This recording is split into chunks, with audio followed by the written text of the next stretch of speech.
Sonny is about to make a decision that could permanently fracture his family, and Port Charles won't recover quietly. Port Charles had survived mob wars, betrayals, and broken hearts, but tonight, the danger wasn't coming from an enemy in the shadows. It was coming from within the Corinthos family itself. Sonny Corinthos stood alone in the dimly lit living room, staring at the city skyline through the window. The lights of Port Charles glittered like 1,000 unanswered questions. His phone buzzed again. He didn't need to look to know who it was. Jason. Sonny had spent his life making impossible choices, but this one felt heavier than all the others combined. One move, just one, and the family he had fought so hard to protect could be torn apart forever. Across town, Carly sensed it before she heard it. She had lived with Sonny long enough to recognize the silence that came before the storm. He hadn't answered her calls. That was never a good sign. "He's shutting us out again," she muttered, pacing her kitchen. "And when Sonny shuts us out, people get hurt." Michael was already there, arms crossed, jaw tight. "This isn't about business," he said. "This feels personal." It was. Earlier that evening, Sonny had been given information that changed everything.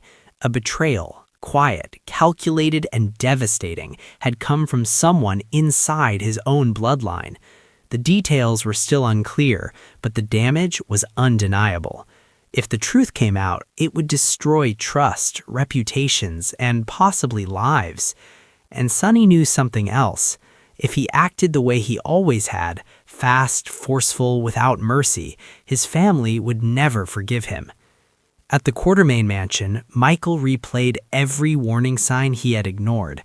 The sudden arguments, the secrets, the tension that had been building for weeks.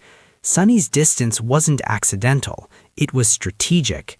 "He's planning something," Michael said quietly, "and whatever it is, we're not part of it." Back at Sonny's place, Jason finally arrived.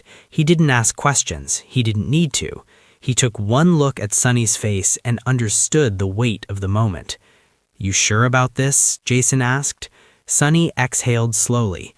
"I don't see another way." Jason hesitated. That alone spoke volumes. "This could change how your kids see you, forever." Sonny's jaw tightened.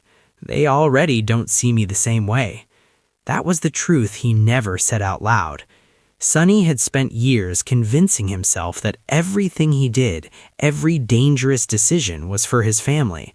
But somewhere along the way, protection had turned into control, and now control was threatening to cost him the people he loved most. Unaware of the exact plan, but fully aware of the danger, Carly drove straight to Sonny's place. She didn't knock. She never did. "What are you doing?" she demanded, eyes locking onto his. "Because whatever it is, it's tearing this family apart." Sonny didn't answer right away. When he finally spoke, his voice was calm, but dangerously so. "I'm fixing a problem." "No," Carly shot back, "you're creating a bigger one." She could see it now, the walls he had put up, the decision already made, and it terrified her. "You make this move," she warned, "and there's no undoing it. Michael won't forgive you, your kids won't understand, and I don't know if I can stand by you this time." That was the line, the one thing Sonny never wanted to hear. For a moment, the room was silent except for the hum of the city outside. Sonny looked at Carly, then at Jason, and finally at the family photos lining the wall. Smiling faces, better days. "This is about keeping them alive," he said quietly. "And what about keeping them whole?" Carly asked, her voice breaking. Sonny didn't have an answer.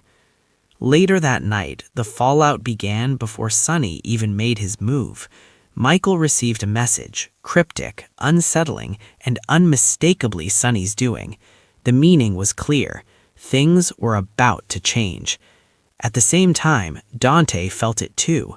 Years of being both a cop and Sonny's son had taught him one thing. When Sonny crossed certain lines, the damage rippled far beyond the criminal world. This is going to end badly, Dante said under his breath, staring at his phone. As dawn approached, Sonny stood at the edge of a decision that would redefine him: protect the family at all costs, or finally choose trust over fear.